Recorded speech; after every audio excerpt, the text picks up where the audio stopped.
It's like, I'll find the headphones later. No. No.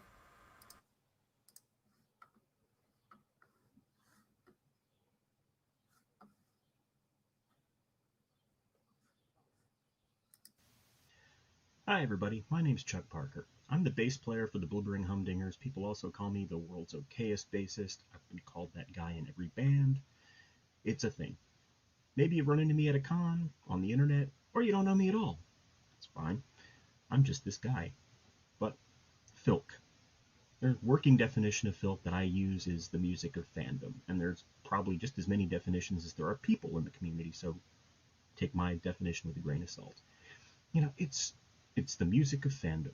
People singing songs about sci-fi, fantasy, fan experience, nerds, technology, geekery, whatever you geek out about. Whatever, also for whatever reason, a lot of cats, but that's okay too. I like cats. Style or genre is not important. It's all over the place, and that's a feature. It's not a bug. There's no wrong way to do Filk. But the question being asked here today is, what does Filk mean to me? And for me, more than anything, it's about the community. I've found my place, my tribe. I've built a chosen family with the people who make and enjoy this kind of music. I've made lifelong friends, and I really feel like I'm part of something. It's cool. So I started this at the ground floor. A decade or more ago when I started going to cons, I wandered into a circle and I became a fan. Eventually I started playing along. Then I joined a band or two or three yeah, it happens. It just happens. Eventually I started writing, and at this point now I'm released my own record. And, I get to play my own shows at cons and everywhere else, and I've gotten a chance to meet some really great people and play all over the place. And it wouldn't have happened if it weren't for all the people in this wonderful community, all these creative types who opened up their world and encouraged me to open my mouth and add my piece to it. It's a wonderful thing. So yeah, for me, it's about the community more than anything. These artists who continue to this day to inspire and entertain me. And I hope if you explore things a bit and get into Filk as well, if you're not already, I hope you'll find the same thing. Thanks. Hey everyone, and welcome to the first Dragon Con Goes Virtual Filk Music Track live feed.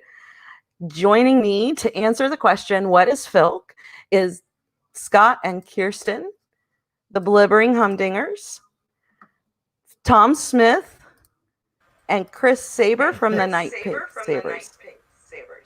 Hey y'all, how are you doing? Hey. Yay, fun. Hey, Glad to be here. Looks like we've got a few doing amazing.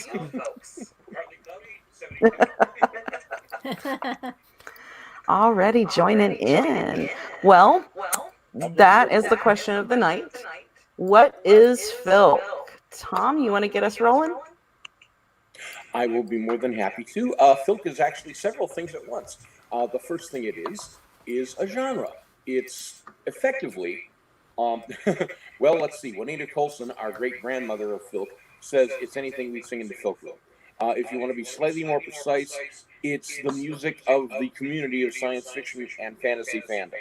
Okay, we've got so many people, and they will sing about anything. It's in a lot of ways, it's like fanfic and fan films and fan art, except that you can put art in front of somebody and they can look at it. You can put fic in front of somebody, they can look at it. You can roll a film in front of somebody, they got to look at it. A song has to be performed. And the live performance element is kind of unique because of that. And as I say, we'll sing about anything, and it doesn't necessarily even have to be science fiction or fantasy related. There are a lot of songs about going to space, and in regular time, there's songs about computers. There's songs about cats. Mark Gunn has entire albums about cats. The second thing that Filk is a description of what we do. If we do a parody of a song, we're said to Filk it. Okay, for instance, Weird Al Yankovic's Yoda is a Filk of Lola. There, that's easy enough, I like to think. The third thing, and I think most important, is that Filk is a community. And once you're in, you're in. We try to accept everybody. We accept everybody specifically because of that performance element.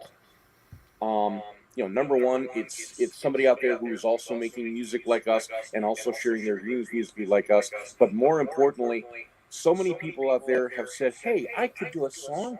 I could do," and they work so hard on getting the song, okay, that they don't necessarily get all the elements down yet for performance. They're so worried about getting themselves psyched up enough. People get nervous. People have performance anxiety all over the world. It's a known thing. And overcoming that so that you can share your dreams with everybody who you would like to hear your dreams sometimes takes everything so completely that you never get to the performance aspect. And we've had people come into Filk rooms for decades and say, well, they're not very good, are they? It's like, no, they're starting out. Give them a chance. We are a training ground. We are an accepting community of people who say, come on in, we'll accept you at any skill level. We don't care. We want to hear you. We'll encourage you. We'll train you. We'll help you get better, and we'll make you feel comfortable while you're learning your musical chops. And, as a result, we have some of the most earnest amateur performers of all time, and we have some of the best damn musicians on the planet, all hanging out in the same space, all encouraging each other, all listening to each other, all enjoying each other's work, and all having fun together. And I think that's glorious. Very cool. I love that description, Tom. So we do have a few questions that we got before we started this recording. The next one is that, I would ask the Humdingers, what's your favorite thing about Filk music?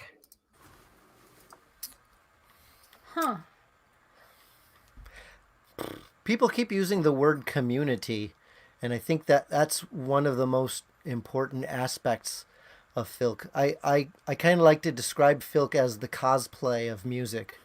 I mean, and like, not wrong. Well, yeah, I mean, but like, and Tom said a lot of this, but it's like you've got people who've been doing this for a very long time or have a lot of natural talent, and then you've got people who are brand new or trying something new, and we all mix together, and it's really the most important aspect of Filk is having fun with what you're doing and enjoying what you're doing and being, feeling like you're contributing to something. Chuck said, so Chuck, who did the intro video there, plays bass with us a lot. And he said a lot right there that it's about feeling a part of something, because a lot of Filk happens around a circle, just a bunch of people in a room singing songs, and sometimes we'll go down weird rabbit holes and remember when everybody like had their own song to the tune of like Barrett's Privateers. God, that was one of the worst times ever. But it happens. Oh, it was so awful. And you just have to roll with it because it's the mood. No, but I suggest if you ever go to a Filk circle, please, if someone sings a song and you know their Filk version tune, of Barrett's Privateers, don't do yours, and then they're gonna do theirs. Oh, silly. It was painful. No, but really, I mean, supporting is great, and I love it, but that was. But being there and being included in that circle of people, no matter how good you are or how new you are, it doesn't matter, because the people are going to invite you in and ask you to stay and ask you to sing more. And probably play along. Yeah. I think that's the only reason I really got into music when I was young. I started in the SCA, the Society for Creative Anachronism, going to Bardic Circles. And it's a version of the Filk scene, just with very specific content related to the SCA and medieval history. And because of, but there were the same kinds of people there. In fact, there's a lot of crossover between those subgroups. And a lot of those people encouraged me to keep writing and keep singing and keep right, the same performing. support of anyone, whether you just have a joke to tell or a song you've been working on for 10 years or whatever, everybody's going to support you. Yeah, and whether you're singing a cappella or backed up with a full band, it's a really good feeling to be welcomed and validated like that. Well, cool. So, there we go. May I point out something? Yeah. Tom. Oh yes. I'm sorry that you had the problems with Barrett's Privateers, but one of my best early Filk experiences, honestly, was at the Marcon 86 Filk, which was legendary for a lot of reasons, but not the least of which is we ended up doing, I think, a 15-minute version of You Can Sing Anything You Want to Alice's Restaurant. Yeah. I did the rainbow. Well, I guess the words were Why changing are in there ours so many too, songs about rainbows and what's on the other side? But rainbows are visions, but only illusions, and rainbows have nothing to hide. and for a final, everybody did their version simultaneously. Man, we blew out the walls on that one. That was fun. So, that leads in a bit to one of the other questions that we had that I'd like Chris in particular, because I know that we've talked about this previously. Did you start playing Filk intentionally, or did you find out that you were already playing it but didn't realize it? Yeah, with us, it was definitely one of those things where we were just kind of doing it without knowing we were doing it. Because it goes back to my old band, The Manpower, when we just started playing anime conventions because one of our friends that, funny enough, lived in Atlanta but was booking the anime convention in Nashville wanted us to play it because she needed to fill out a full band lineup with no money, which is always a good thing. So we got involved with it there, playing at the anime cons and stuff like that. And then fast forward to Night Sabers, it was a little bit more intentional and a little bit more focal point guided. But even then, I'm not sure I'd heard the term Filk. And then it was down the road where one of our friends pointed out to us, or I think more than one person said, aren't you just basically doing Filk music because you're singing about video games, anime, and comic books, and cats? Cats have been brought up a lot. And we realized, we're definitely doing Filk music without knowing it. We've always said we're more of a nerd pop band or a comedy band, but I think we are those things, but I think we're also Filk as well. I think we're all of those. It's one of those things. That's what I love about Filk, is that it obviously is all encompassing. You can be rock, punk, folk music, hip hop. It doesn't matter as long as there's kind of that unity thing. But it's one of those things where now it's something that, sometimes when we tell people, hey, this is the thing we do, they don't even know what it is sometimes. So it can be very much an educational situation as well, which is really, really cool. But we always just wrote songs about what we knew about, and I think escapism is very important in music. I don't want to listen to a sad song. A guy on stage, oh, my life is awful, I broke my heart. There's a time and place for that, but that's not what I want to do. I want to sing about candy and cats and rock and roll and everything, and that's what Filk is all about, is having a good time. I've never seen anybody sad. Obviously, some of the songs they touch on the feels sometimes. I know Mikey Mason, for example, has a few. The Double Clicks have a few, and that's great, and they do a wonderful job with those. But right after that, then they have a funny song again. So I love the comedy and escapism aspect of it. So I don't know. That kind of went to a different direction from the initial question, but yeah, we fell into it like a buffoon, or like the buffoons that we are. I have to point out something obvious here. It's obvious to me because I've been doing this since 1985. But a big part of the reason that I do funny songs is that, for the most part, right now there's a lot more funny songs in Filk than there used to be because there are more people who are doing them. Okay. Back in the day, it was more maybe 50-50 or even 60-40 serious songs. Okay. I mean, there's a subgenre of Filk called Os, as in Os and Moros. And one of the most famous songs in that is Ian the Grim, which was written by Cliff Flint, based on Gordon Dixon's Dorsai series. There's another whole subgenre of Dorsai books out there, but Ian the Grim is about this warrior who, he basically goes around battlefields stripping the dead. If there's anybody still alive, he'll take them out. And then strip their bodies and everything. And he finds a puppy,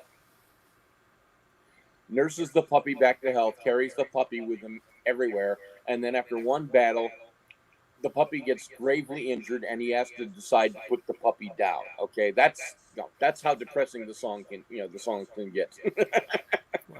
This long, detailed thing about whether or not to kill the puppy, and I love the song, but I also like to think that I started. I was a part of the movement that started to rescue Filk from those songs. Because, oh my God, those things can get depressing. And Yeah. Not the puppy. Literally, like an entire verse with him going, 2 verses with him going over whether or not to kill his best friend, the puppy. Is that why people sing so much about cats now? Most things are better with dogs, but everything's better with cats. That's what it is. I won't let Scott do more than one tearjerker in a show, and he always gets mad at me for it because he loves to write them, and they're great songs. But our fans who actually come to the shows, they like all of this stuff, but some of them get really upset if we do too many serious songs. So I know it's my fault. I try to keep it lighthearted.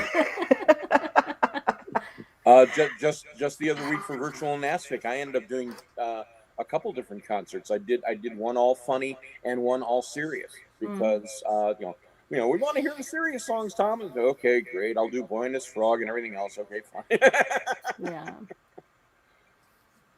Well, actually, Tom, I know this is probably going to be an interesting answer, but I really want to know it.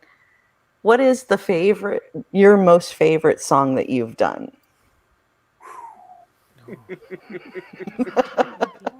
That is tricky.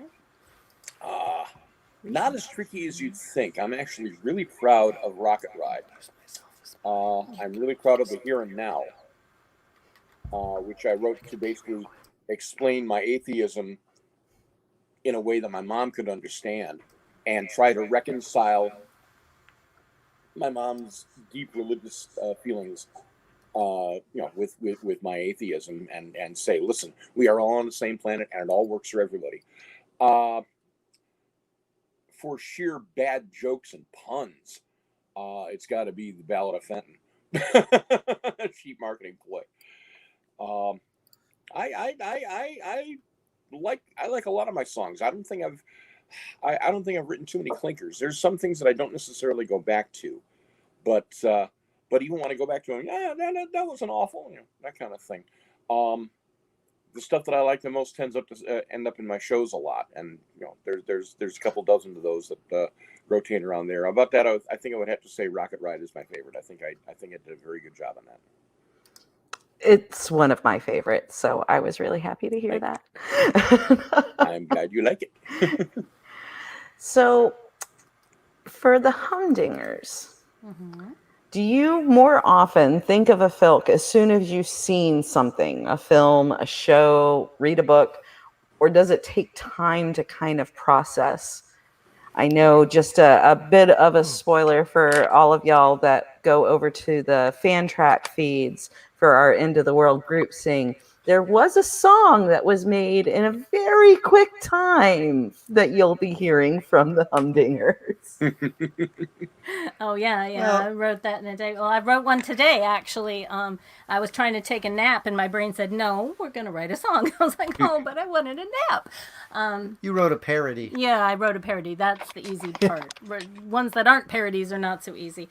But the themes and the ideas can come very quickly or marinate for a long time.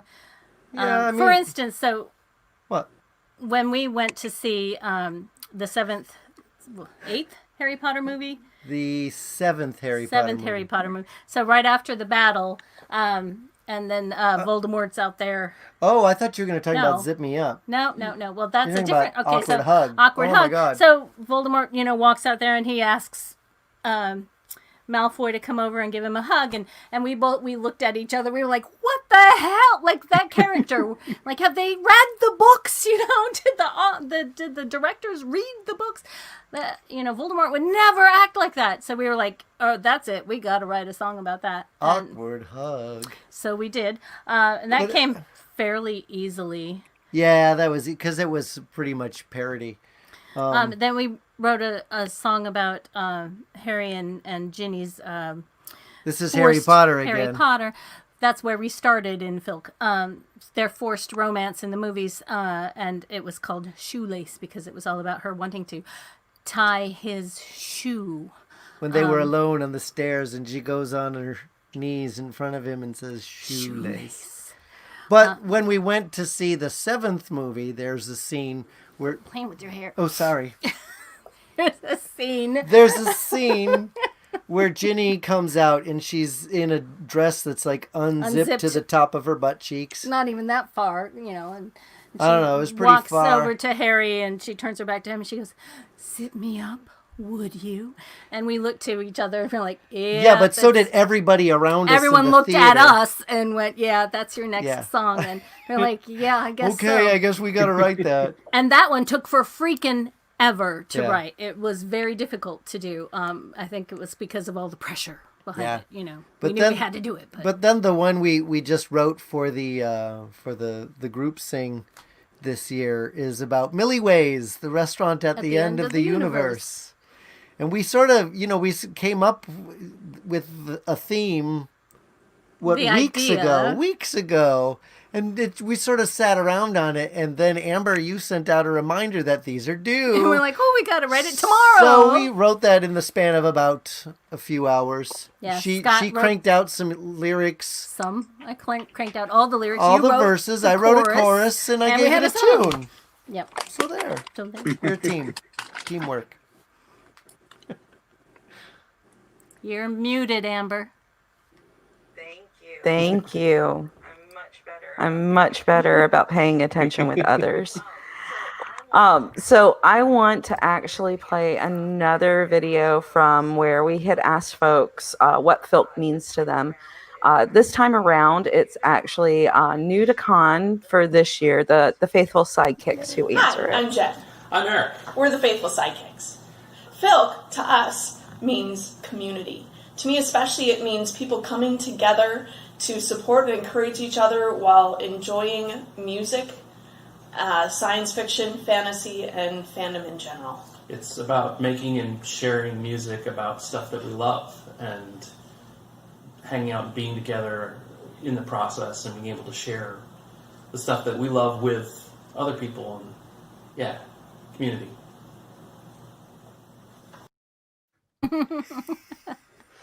It's an overriding theme. Yeah, I love it. Can I just say something that might not be obvious to some people? Eric, who was in that, kind of started February album writing month. Yes. If you've ever heard of that. He kind of runs that little show. And another sneak peek, he will actually be doing a panel for us called Learning to Love the Deadline on Saturday that talks all about that and using nano and... and we all should watch that. Yes. I'm really excited. He had actually pitched it and he was like, I don't know if you'd be interested. I'm like, yes, of course I'd be interested. It's a great idea. I go through that with every single month with Patreon. It's like I could probably do 10 songs a month if I actually worked at it. But lately, between just miscellaneous, executive dysfunction based on COVID-19 and my own health, which is not wonderful. I mean, I'm fine. I'm not going anywhere, but I'm also not getting up and going a whole lot. Sometimes I wait till the last 2 or 3 days of the month to get a song ready for Patreon, and sometimes it all comes down to the last 12 hours. And it's like, okay, gotta work. Okay, song. Hey, everything's great. Oh wow. Okay, record. arrange the whole thing. Get that all done by midnight. Yes, I have 2 songs in the can. And then the next day is like, don't talk to me. I'm not awake. No, go away. Well, Chris, Deadline pressure is a very good thing but it's definitely also a double-edged sword. Yeah, it really is. There is nothing like a deadline, like, oh, I don't know, Dragon Con, that made me do a lot in the last little We bit. had 2 new songs because of that. I do have a question for you, Chris. What do you think is the future of Filk? I think the future is kind of expanding upon what it already is. I mean, obviously, it's the thing that being someone that's still a little bit newer to it, but we obviously have one of the OGs here, like Tom, where it obviously started out with conventions and things of that nature, and a very I think it's a very live, a very in-person genre. That's how I take it. You know, obviously there are recordings, but people like experience it in person. However, for better or worse, things are the way they are right now. And as a result, I think this kind of will even aid more in the future of Filk being a lot more online, a lot more through, you know, streaming, and a lot through live performances, be it on things like this, like YouTube or Facebook or Twitch or anything like that. I mean, there's entire musicians that have, you know, these huge followings on Twitch, but aren't really known anywhere else. And I mean, you know, they might not even be able to go tour. I don't know, maybe they can, but I think that as a result, Filk is something that really is going to work on that, especially with something like Twitch, because it's a space mostly for video games. Well, what do people that like video games like? They like music about video games. So, you know, they like nerdy stuff, basically. So I think that's the future. I think the future, too, is that it's going to just keep getting, like, bigger and bigger, because it's one of those things where, like, I've heard a lot about, even in recent time, people always saying, like, oh, you know, Weird Al is a big influence to it. Well, of course he is. And he's a huge artist, obviously, as a result. So I think between, you know, it's never going to be one of those things. It's never going to be like a headliner at an arena probably doing the genre. But when you have people like, again, like Weird Al, or even like someone like Tenacious D, I mean, that's more on the comedy side, but it's kind of the same thing. It's 2 guys playing guitars and writing nerdy songs about being superheroes and how they're the greatest band ever. So I think the future is just like, I think it's more open than ever. And I think when cons do start back, we're going to see even a bigger presence of it, because these people have been building their fandom for themselves through fandom, through things like Twitch, YouTube, Instagram, TikTok even. I don't know. Is there Filk on TikTok? Probably. I don't know what it is, but it's probably there. So I think that the future is just going to keep expanding, and we're going to keep seeing more bands like, even like Night Sabers getting into it that maybe didn't know we were part of it, but really were part of it the whole time. I mean, I know we've educated a ton of people on it, and I think it's just going to grow from there. Cool. So I do want to shift a little bit. We talk a lot about the music that y'all all make. I have a question for Tom. Do you have a favorite style of Filk music that you like to listen to? Ooh, that's tricky. That is actually really tricky. Because there are so many very good performers in so many different styles. And you'd think it wouldn't be, okay? I mean, the root of Filk is folk, and a lot of people effectively do folk or at best folk pop.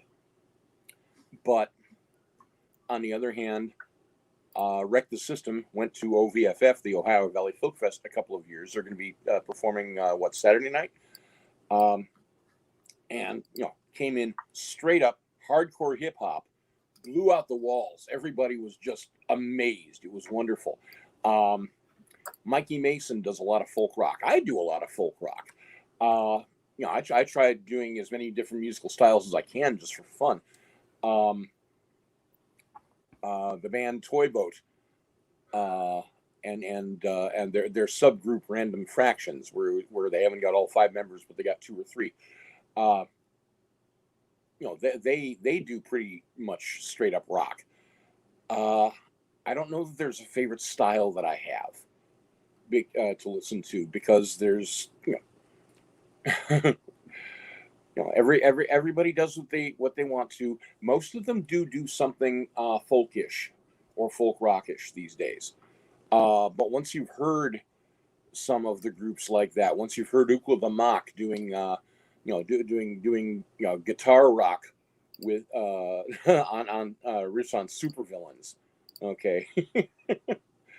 You know, they have several albums that are entirely devoted to comic books. So there's No, there is no favorite genre as far as I'm concerned. They're all equally enjoyable. I can sit down and listen to Mark Gunn with the auto harp, and Heather Dale with her keyboard, and Alexander James Adams with his lute, and Ukla with the full rock band, and Toy Boat with a different rock band, and the Humdingers with a different rock band. No, it all works out. Very cool. Just to let everybody watching in the streams, if you have a question for any of us, feel free to go ahead and throw it in the comments, and we will, address it. At the moment, I don't actually have any other questions in the queue. So, but I did have something kind of come up as we were talking. We've got dogs dying, and so therefore cats have taken over Filk.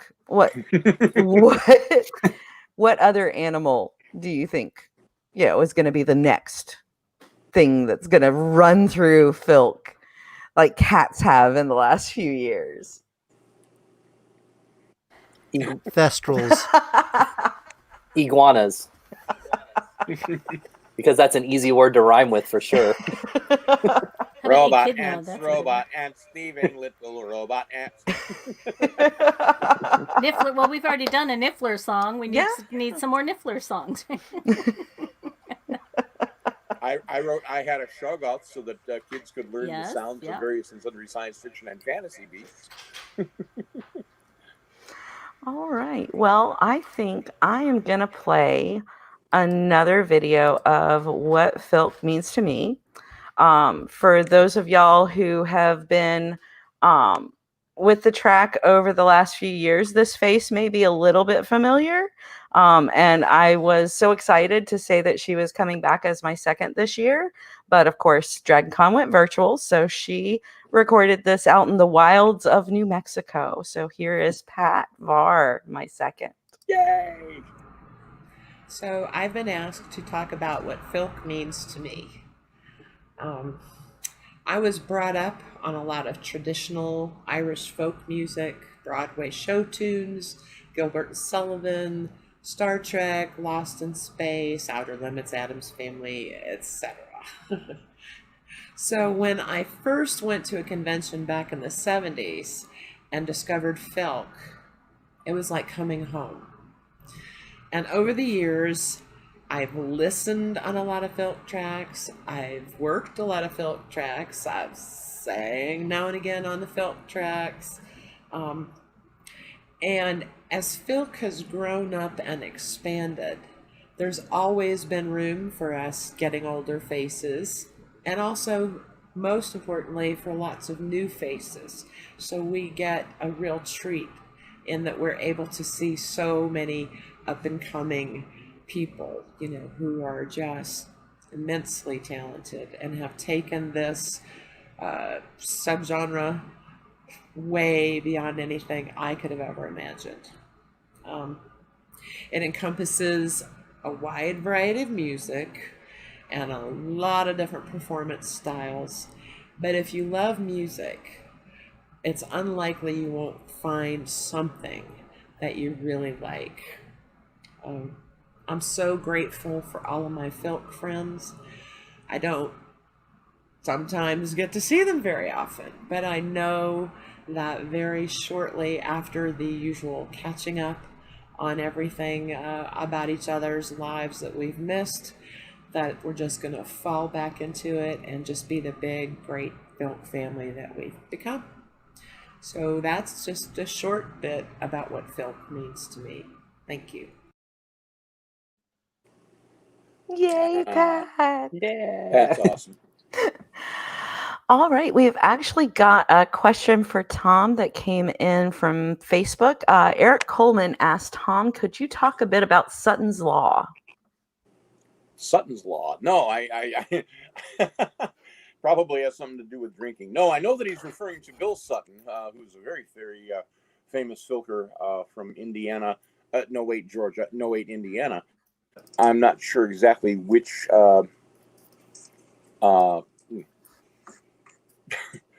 But I gotta go look this up, Eric. I'm trying to prompt Eric to remind us in comments so that I actually know what he's talking about. I don't know about Suttons Law. I know about Hayes disease, which is a different thing.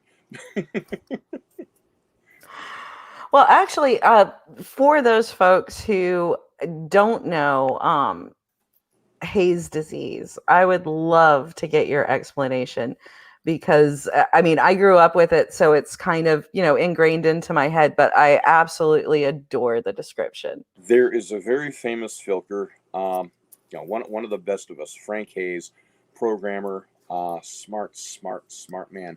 Used to be Chicago area, now is West Coast. He has a peculiar condition. He forgets the words to his own songs, even when he's looking at them. It's just suddenly something stops and he can't spit out the words.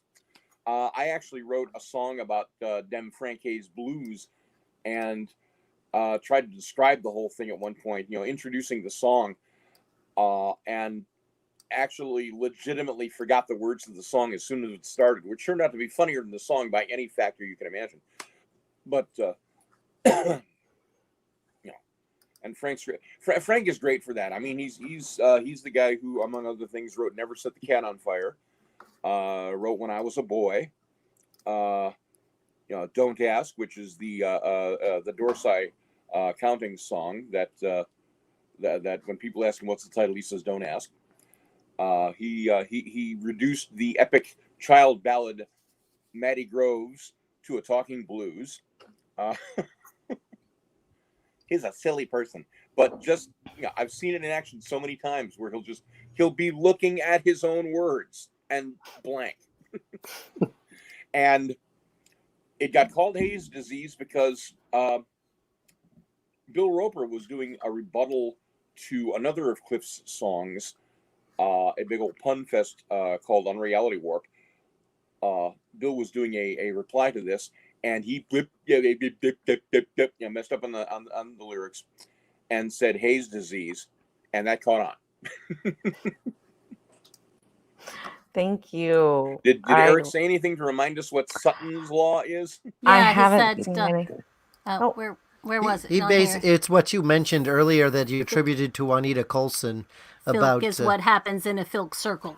Exactly. Yeah. I was going to say, the reason for this is because people do whatever they want to do, and not everybody necessarily feels like singing about the far future or dragon slaying that night. Sometimes we get Harry Potter to sing whatever. And that's that's just basic stuff. I mean, remember that the absolute shortest Filk song of all time, okay, the shortest, the briefest, is "The Hills Are Alive," and everything goes from there.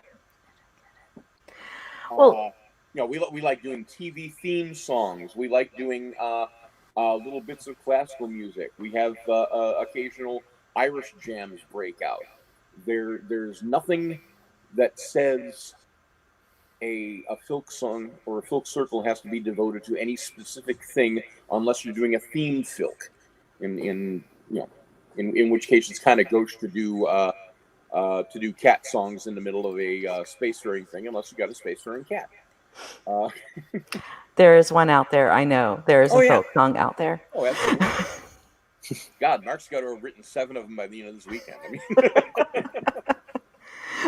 Well, thinking of Filk circles, and I want to actually get all 3 of your answers, but let's start with the Humdingers. What's your favorite format of a circle? A bardic, a jump-in, pick, pass, play, chaos? No, that is not a favorite. Chaos is my least favorite. I'm sort of torn between a pick, pass, or play format or a sort of a juried list kind of thing. Oftentimes there'll be like if you're interested in performing let the host know, and they keep a list of people who are interested in performing, and the host sort of calls on people who says, "Oh, I think this person should be next, and this person should be next," kind of thing. It still gives everybody a chance to perform, It lets the host control the flow of things a little bit better than, who's the loudest person to jump up, or who has the most self-confidence that evening to get up, kind of thing. Pick, pass, or play is I often like if you've got a really good group of performers. Sometimes it puts people on the spot who would rather not be put on the spot. I disagree. I think it gives them a chance to pass that time. Well, and I like pit I've pass or seen play both. because when you have a circle that has a lot of audience members who don't want to participate, then they don't feel like they have to do anything. Yeah. And it'll be you're performing, you guys all skip, okay, then you're performing. And every now and then one of those skip people will say, "Oh, I can do it now," and they'll jump in. But I've run a variation on the pick, pass, or play I call the wandering turn. And it's basically pick, pass, or play, but we don't okay, this person, and now that person, and that. You just sort of, okay, over here, anybody, okay, over here, and you just keep it going easily so that nobody really feels put on the spot. Chris, what about you? So as the person here who's the most new to the Filk scene and has been to literally one Filk circle, and it was the online one.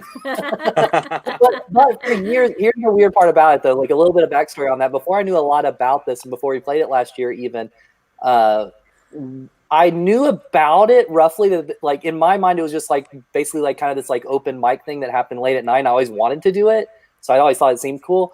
And even last year we would have done it, but we famously booked ourselves for 15 events last Dragon Con, and we're dead by the end of the night every night. But with that being said, I'm going to throw a wrench in and say my favorite version of it is the group sing type thing that I hear there's one happening at midnight on Saturday on the fan channel here on Dragon Con. But no, I thought that was the coolest event last year when we got to go to that, because we got to see, everybody. Because we were so busy, we didn't get to go to a lot of the shows, and that was really awful. And that was kind of the nice thing about this virtual event. We've got to watch everyone's shows. And but going to that was really cool because it was such a great sampler. And one of our friends came with us that was just helping us out throughout the weekend.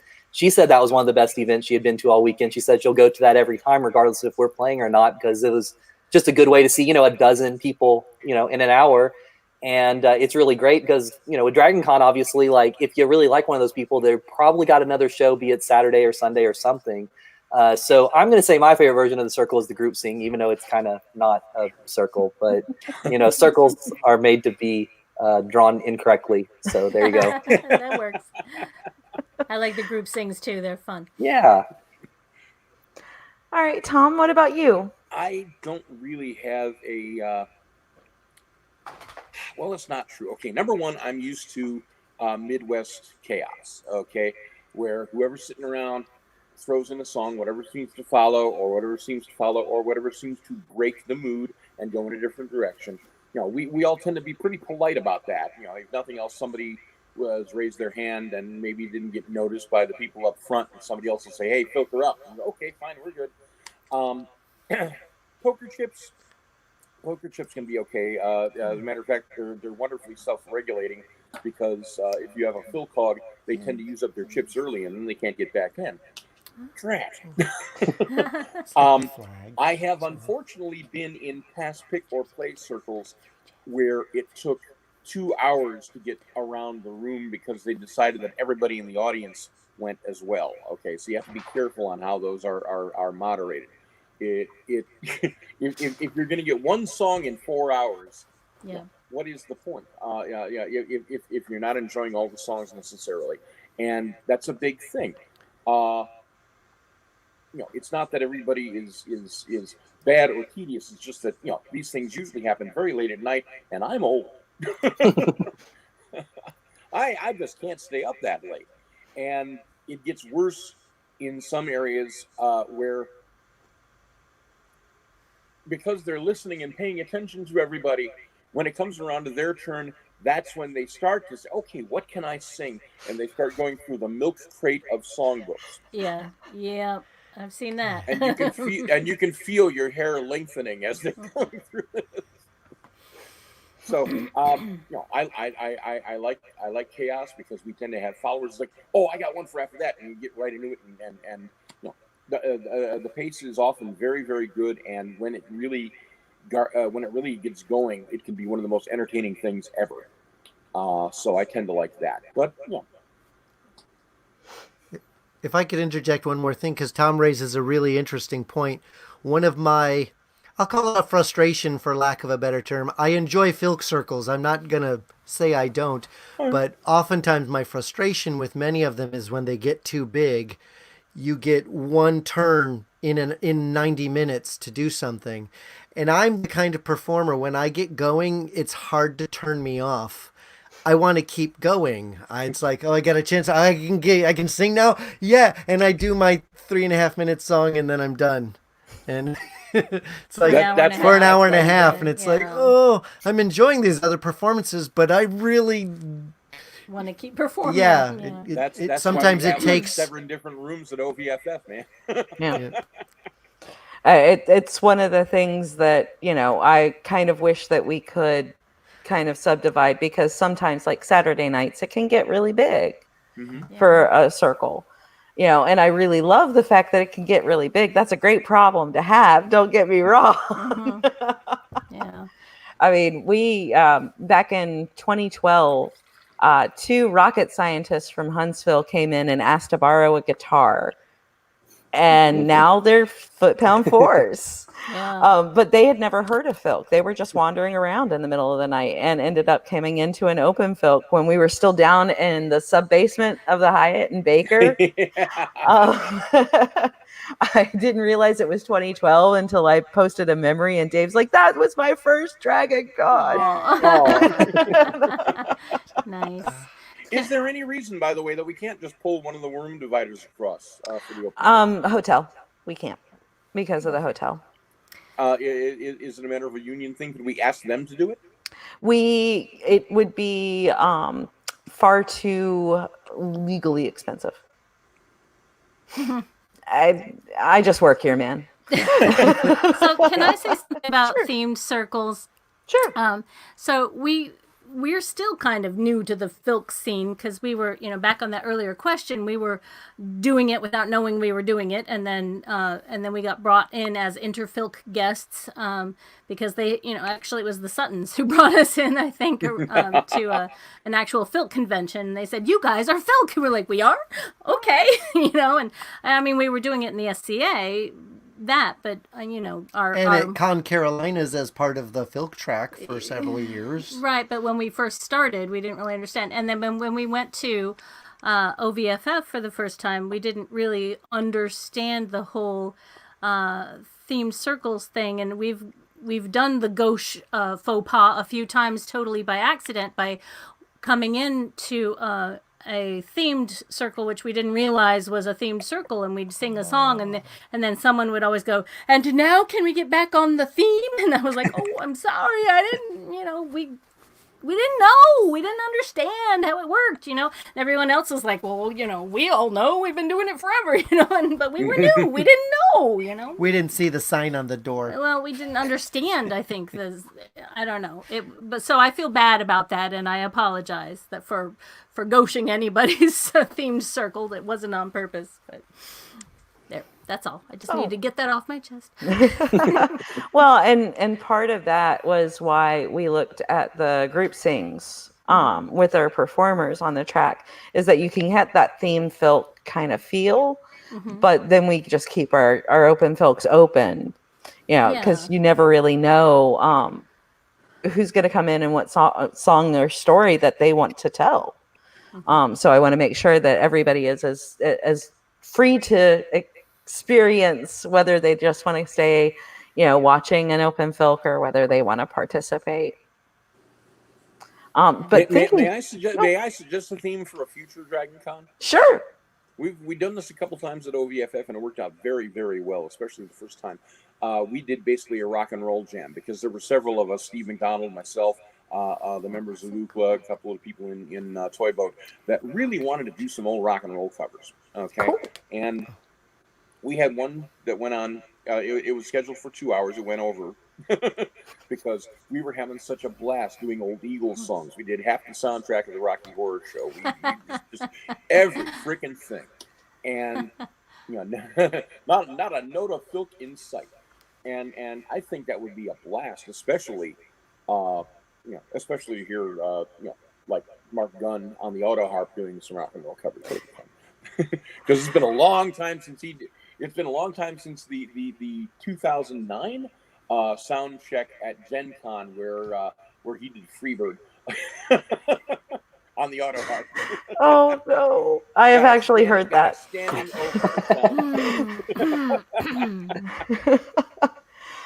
So we've got about 10 minutes left. I do want to do another question that I would love to have all three of your answers. If you had to give one piece of advice to new Filkers, what would it be? And since you're up in my top right, Humdingers, you want to go first? Sure. And also there's one on the Facebook that we need to make sure we get to before I just saw that. Maybe. Okay. One piece of advice. Invite yourself to things. Yes. That's So we got started playing conventions because I run a little vendor booth, and we would talk to the conventions and say, hey, we're going to be there selling. We've bought a table. You're not, we're not putting any, you're not losing any money on us. Can we play a show? Have 30 Because minutes we're to play a there show? already, We're going to be please? there. Yeah. Do some programming for you. And And- we did that for about a couple of years, really. And then Was it only a couple of years? It feels like we're still doing that maybe, sometimes. No, mostly. Yeah, we do get invited occasionally now, Yeah, but- but it's like invite yourself. Don't wait to be invited to a convention. That takes years of work, and you need to build a following, and you need to build a fan And sometimes base. you have to luck out with the right person hearing you in the Yeah. right time and place. I think we got into Dragon Con because Pat saw us heard at us at Filk OVFF. convention, yeah. We're like, Dragon Con, that sounds good. That sounds good. Yeah. But don't be afraid to invite yourself to things, and I mean, go to things as a paid attendee. We go to a bunch of Filk conventions now. We pay to go because we love being part of the community, and we like a chance to do some ballroom dancing at Gefilk in January. What about you, Chris?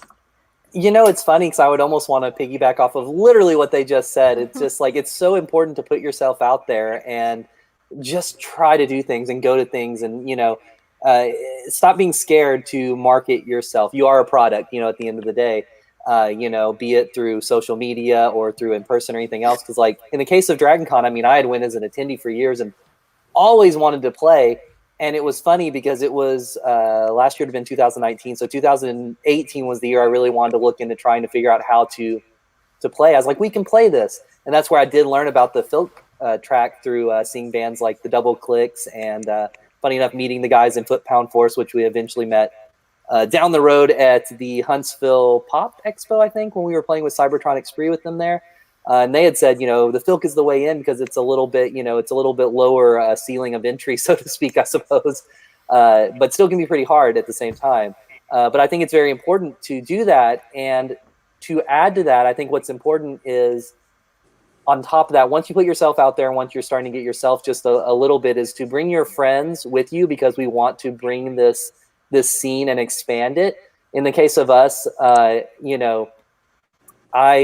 have fought tooth and nail with Regdar and the Fighters to try to approach Dragon Con. And of course they did this year, and they're going to be featured on the new artist showcase. Fingers crossed we can get them at a future convention. And they play this like glitchy nerd punk, weird nerd stuff where there's a DDR pad with all the guitar samples on it and all this really cool stuff. But where that's going is, once you're there, bring your friends with you, bring your family, bring your enemies, because we all have something to offer and you can just expand from there. And don't be afraid to ask other people to help you out with things because, you can get a lot further with cool free favors for other people than money a lot of the times, in all honesty. And I think that's something that, when you're working on a budget, especially, I definitely think it's good. You know, put yourself out there. Say, hey, I'll record a guitar part for you if you sing on this track, or maybe I'll sing on this track if you play a guitar part for me. I think it's all about building this like network of people, and everybody helps everybody, and then everybody gets bigger and more successful as a result, and it's awesome. Yeah. You're muted again, Amber. Yep. What about you, Tom? Anything else? Yeah. Both of their advice is just great. For the sake of promotion, once you actually get yourself situated in Filk, and there's no doubt that that you can, you know, you can end up climbing up the ladder very, very fast. I'm thinking of people like Lauren Cox, Steve McDonald, Ukla Bamat, who just, you know, basically appeared one day, and everybody said, "Friend, welcome." You know, the Humdingers. First time the Humdingers came to OVFF, everybody basically adopted them right off the bat. But I'm going to speak to something a little more personal. Keep at it. A lot of times, the people who are getting into Filk are exactly like artists who are just starting out and say, "I want to draw," and writers who say, I want to be a novelist." It's like they start out and they're untrained. Sometimes they have a natural knack for storytelling, and sometimes they don't. Sometimes they have a natural knack for composition and layout of the human body, and some of them don't. In Filk, we have a lot of people who don't have any idea of how to do something musically. And one of the best things about Filk is that it is a friendly training ground. Okay, it's literally just like learning socializing in high school, except that we won't, you know, we won't give you wedgies and shove you into your locker. The idea of Filk as a community is to welcome people into it, and that means we welcome a lot of people who, frankly, don't have the skills. They don't know how to sing. They don't know how to play an instrument, and they're learning. And so what we do is we give them respect. We give them attention. We give them applause. We give them critical advice. We try to be as constructive as possible. We try to be as friendly as possible, because we don't want to chase anybody away. No, it's not a matter of, "Oh my God, what's this nerd doing here?" You know, what that nerd is doing there is the same thing that I was doing there 20 years ago. So if you get into a Filk circle and you're not happy with, if you're not happy with the way you sound vocally, if you're not happy with your instrumentation, if you think your songs all sound the same, you know, you're using generic thing. I mean, you know, if you've got Emily Dickinson syndrome and everything can be sung to the Yellow Rose of Texas or whatever it might be, keep at it and keep expanding yourself, because it will come. Okay, it may take a while, but with effort, it's like anything else. If you do it enough times, you will get better at it, and that's what we want. Okay, bluntly, I suck. I was awful. I was dreadful. I was doing comedy to keep people from hurting me. I figured if they were laughing, they wouldn't be able to chase me. And 3 years after I got into Filk, I had my first guest of honorship. And you know, 3 years after that, I had my first album. So this takes time. Also, you don't suck. Thank you, but trust me, okay. I was pretty awful back in the day. I got better. I had, you know, it was get better or stop. So, and that's the thing. Everybody here, you can hear improvements in just about everybody in little ways from con to con. Okay, especially the people who've only been into it for a couple of years, because they're still searching for that. They're still searching for their voice. They're still searching for an audience. They're still searching for exactly what they're doing. We change huge amounts year to year, and we've been doing it for a while, and noticeably different every time. What, Scott? Oh, I was going to say, I mean, I've grown tremendously as a musician in the last 10 years. Just through performing more and performing more of a rock act than just different than singing around a campfire. Yeah, absolutely, totally different and way of I've singing. Heard you get better every year. Yeah. Thank you. There are some people who have gotten to a level and they're happy at that level, and that's great. Okay, that's what they want to do, and they're good at it. But the rest of us, and especially the beginners who are intimidated. When Heather Dale gets on stage, and it's all professionalism all the time, but it's such an easygoing professionalism. When the Humdingers come on, when Andrew and Mark come on, and their banter is so easygoing. They honed that easygoing banter over 20 years. Us too. I mean, I really just Exactly, learned all my exactly. banter from You Paul guys Stanley. too. I used to. There's a guy named oh boy, God, it's been so long.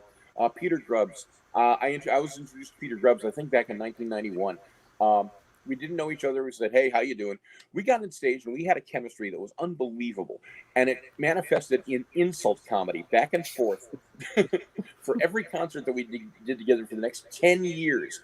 People thought that we had hated each other since childhood. We do a lot of that with Mikey Mason. Actually, Yeah. there's a lot of. Yeah, I was going to say, it's funny. Mikey and I don't get into the insults too much, but I have seen that he does with other people. It's like, okay. The very first year, the very first year that Mikey came to Dragon Con, after going through his package that he had sent over to Dragon Con for the Performer app, we were like, we need to put him and Tom on the same stage. We even made a heavyweight belt out of, with little Filk symbols and musical notes that whoever won it got the hat. Yes. All right, y'all. That was one of my favorite sets of all time. That was a great set. Yeah, I was going to say, because Mikey is awesome, and we were just going back and forth, back and forth. It was comfortable, it was friendly, it was fun, and we got to hear stuff. Each of us do things that we normally don't do in concerts. So that was. Yeah. I was like, man, you are good. Well, we are over time, so I am going to end it there. I want to give a big, huge thanks to Scott and Kirsten, the Blibbering Humdingers, Chris Saber from Night Sabers, and the fastest Filker in the world, Tom Smith. Thank y'all so much for coming out and chatting with us about what Filk is. This will be rebroadcast tomorrow at 1 p.m. On the same channels. So, and then after that, we've got Geeky Meditations with Alyssa Yeager from Rhiannon's Lark. I hope to see y'all there, and thank y'all again. Thanks. Good Bye. night. Bye. Nanu.